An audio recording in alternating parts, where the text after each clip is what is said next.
नाशिक भोंदूबाबा अशोक खरात प्रकरणात मोठे खुलासे समोर येत आहेत।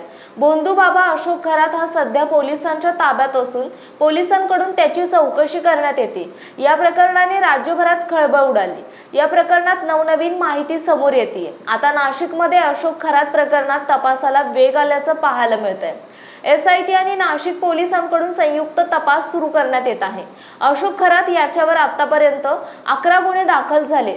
आज अशोक खरातची पोलीस कोठडी संपली असून आज त्याला न्यायालयात हजर करण्यात आले होते। अशोक खरातची आजची सुनावणी पूर्ण झाली असून अशोक खरातला 14 दिवसांची न्यायालयीन कोठडी सुनावण्यात आली।